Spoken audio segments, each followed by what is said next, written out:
तो केंद्रीय गृह मंत्रालय की तरफ से बड़ा फैसला लिया गया है। आपको बताते चले कि पीएफआई पर 5 साल के लिए बैन लगाया गया है। ताबड़तोड़ छापेमारी के बाद बैन लगाया गया पीएफआई पर। पीएफआई से जुड़े संगठनों पर भी लगाई गई है पाबंदी। टेरर लिंक के सबूत मिलने के बाद गृह मंत्रालय की तरफ से बड़ा एक्शन लिया गया है। तो बड़ी और अहम जानकारी से आपको रूबरू करा रहे हैं। केंद्र सरकार ने बड़ा फैसला लिया। केंद्र सरकार ने पॉपुलर फ्रंट ऑफ इंडिया को बैन कर दिया है। पीएफआई को प्रतिबंध करने की मांग कई राज्यों ने की थी। हाल ही में एनआईए और तमाम राज्यों की पुलिस और एजेंसियों ने पीएफआई के ठिकानों पर छापेमार कार्रवाई की और इस दौरान सैकड़ों गिरफ्तारियां भी की गई थी। गृह मंत्रालय ने पीएफआई को 5 साल के लिए प्रतिबंधित संगठन घोषित किया है। पीएफआई के अलावा 9 सहयोगी संगठनों पर भी कार्रवाई की गई है और पीएफआई के अलावा rehab India foundation, campus front of India, all India imam council, national confederation of human rights organisation, national women front, junior front, empower India foundation और रिहैब फाउंडेशन केरल जैसे सहयोगी संगठनों पर भी बैन लगाया गया है। 22 सितंबर और 27 सितंबर को एनआईए, ईडी और राज्य की पुलिस ने पीएफआई पर ताबड़तोड़ छापेमारी की थी। पहले राउंड की छापेमारी में 106 पीएफआई से जुड़े लोग गिरफ्तार हुए थे, तो वहीं दूसरे राउंड की छापेमारी में 247 पीएफआई से जुड़े लोग गिरफ्तार हुए और कई संदिग्धों को हिरासत में लिया गया। जांच एजेंसियों को पीएफआई के खिलाफ पर्याप्त सबूत मिले हैं और इसके बाद जांच एजेंसियों ने गृह मंत्रालय से कार्रवाई की मांग की थी। जांच एजेंसियों की सिफारिश पर गृह मंत्रालय ने पीएफआई पर बैन लगाने का फैसला किया है। तो बड़ी और अहम जानकारी से आपको रूबरू करा रहे हैं। ज्यादा जानकारी के लिए हमारे साथ हमारे संवाददाता जितेंद्र फोन लाइन पर जुड़ चुके हैं। जितेंद्र, बड़ा फैसला केंद्र सरकार की तरफ से लिया गया पीएफआई के लेकर। बिल्कुल, देखिए जिस प्रकार से पूरे देश के अंदर ऑपरेशन ऑक्टोपस के तहत कार्रवाई की जा रही है, हम देख रहे थे कि लगातार अलग अलग राज्यों से पीएफआई से जुड़े हुए तमाम जो लोग थे उनकी गिरफ्तारी की जा रही थी और ऐसे में देश विरोधी गतिविधियों में शामिल होने का कहने का जो अंदेशा था वो लगाया जा रहा था। जिस प्रकार से टेरर फंडिंग में मामला नाम सामने निकल कर आया था, साहित्य कुछ ऐसे मिले थे जिसमें युवाओं को भड़काने की बात सामने निकल कर आई थी। उसके बाद आज सुबह पीएफआई पर केंद्र सरकार ने करीब 5 साल के लिए बैन कर दिया है। गृह मंत्रालय ने संगठन को बैन करने के लिए जो नोटिफिकेशन है वो भी जारी कर दिया है।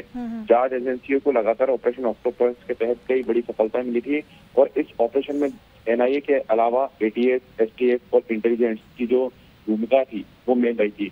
पूरे देश की अगर हम बात करें, पूरे देश में करीब पीएफआई के 1500 से ज्यादा जो सदस्य हैं वो गिरफ्तार किए जा चुके हैं। क्योंकि पीएफआई पर जैसे कि मैंने आपको बताया कि टेरर फंडिंग, इसके अलावा भड़काऊ भाषण, लोगों को भड़काना, दंगा फैलाने और हत्याओं जैसे जो आरोप हैं वो लगे हैं। इसके अलावा अगर पीएफआई के सहयोगी संगठनों की बात करें तो उन पर भी कार्रवाई की गई है जिसके साथ काम करते थे। पीएफआई संगठन पर दिसंबर तक बैन लगाने की जो तैयारी थी वो की थी, लेकिन जिस प्रकार से 5 साल तक के लिए बैन लगाया, वाकई में कहने का एक मैसेज देने की यहाँ पर कोशिश की गई है।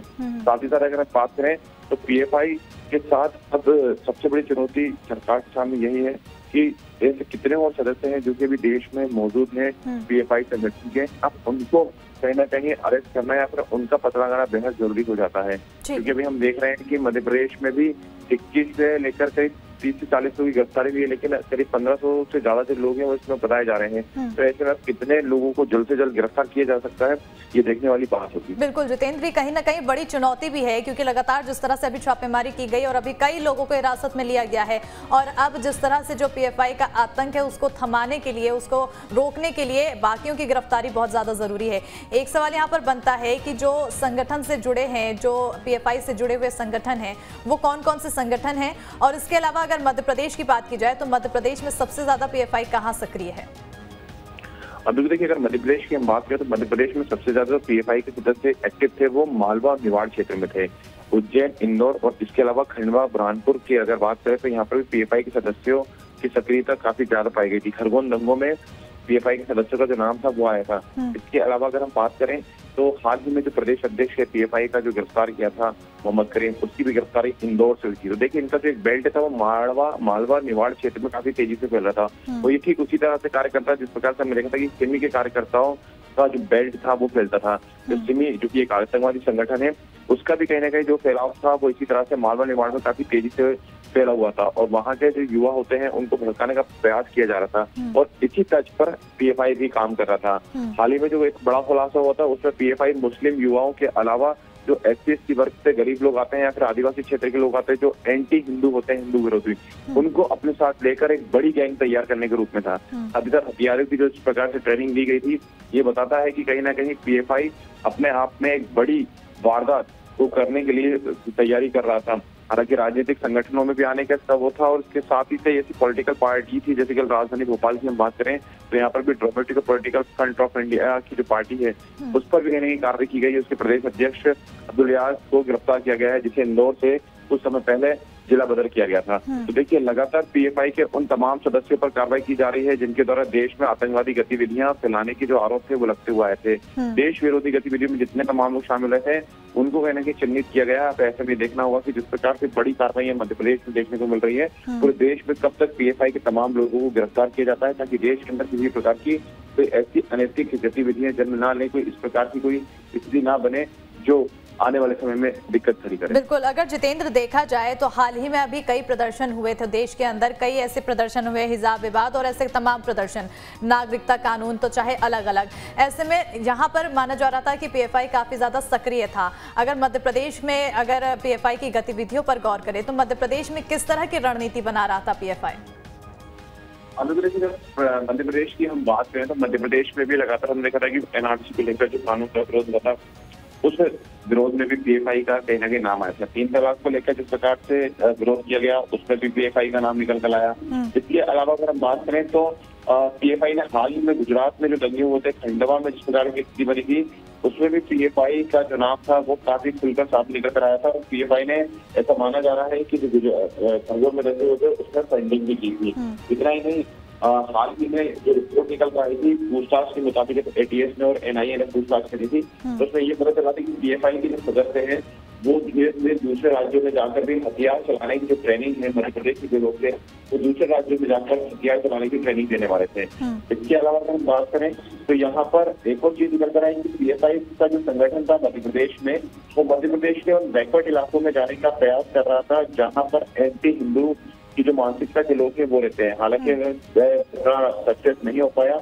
आदिवासी इलाके और इसके अलावा हम बात करें तो जो एससी के गरीब वर्ग के लोग रहते हैं उन्हें कहीं ना कहीं अपने साथ मिलाने की जो तैयारी थी वो पीएफआई के द्वारा की गई थी, ताकि इस वर्ग को मिलाकर एक बड़ी तरीके से जो आंदोलन है वो देश में शुरू किया जा सके। तो एक बड़ी प्लानिंग में यहाँ पर पीएफआई होता हुआ नजर आया। हालांकि समय रहते इस पर एटीएस की नजर पड़ी, और देखिए इसके पहले भी हमने देखा था कि लगातार विवादों में जब रहा था तब जो गिरफ्तारी थी वो की गई थी।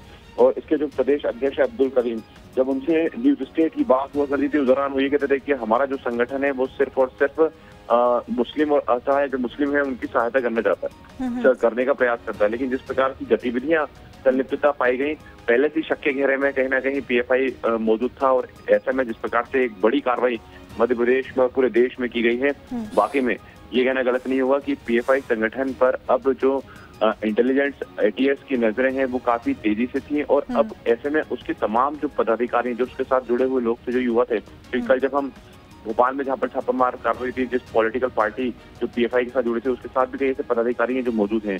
और ऐसा बताया जा रहा है कि एक बंद कमरे के अंदर कई ऐसे युवा थे जो आते थे और उनकी मीटिंग होती थी। वहाँ की जो रहवासी है उनका ये कहना था कि प्रतिदिन यहाँ पर लोग बदल बदल कर आते थे और उनकी एक मीटिंग हुआ करती थी। तो अब सबसे बड़ा जो टास्क है एटीएस के सामने, मिलाकर यहाँ पर युवाओं को अपनी ओर खींचने की कोशिश की जा रही थी और युवाओं को इस तरह की गतिविधियों में इन्वॉल्व करने की कोशिश की जा रही थी।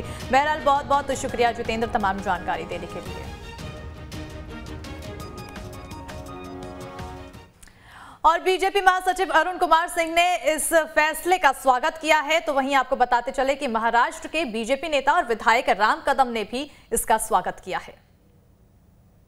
देखिए, देश भर में जो दंगे हो रहे हैं और समाज को बांटने का काम हो रहा है, अलगाववादी ताकतें के रूप में काम करना, यहाँ तक कि कुछ आतंकवादी घटनाओं में भी शामिल होने का प्रमाण पीएफआई के माध्यम से जो घटनाएं हो रही है वो इन्वॉल्व रही है।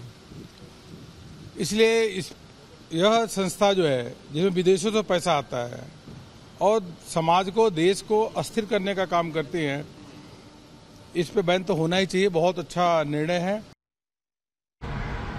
यदि कोई संगठन हमारे मां भारती के मुल्क में रहकर आतंकवाद को बढ़ावा देता है, दुश्मन मुल्क के कहने पर हमारे देश के नौजवानों को गुमराह करके उनको आतंकवाद में झोंके, खुलेआम भारत की भूमि पर पाकिस्तान जिंदाबाद के नारे दे, तो ऐसे संगठन पर जरूर प्रतिबंध लगेगा।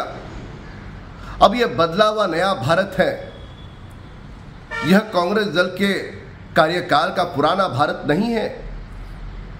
यह आदरणीय प्रधानमंत्री मोदी जी के नेतृत्व में बदला हुआ नया भारत है। इस नए भारत के मुल्क में किसी भी देशद्रोही गतिविधियों को बढ़ावा कतई नहीं मिल सकता।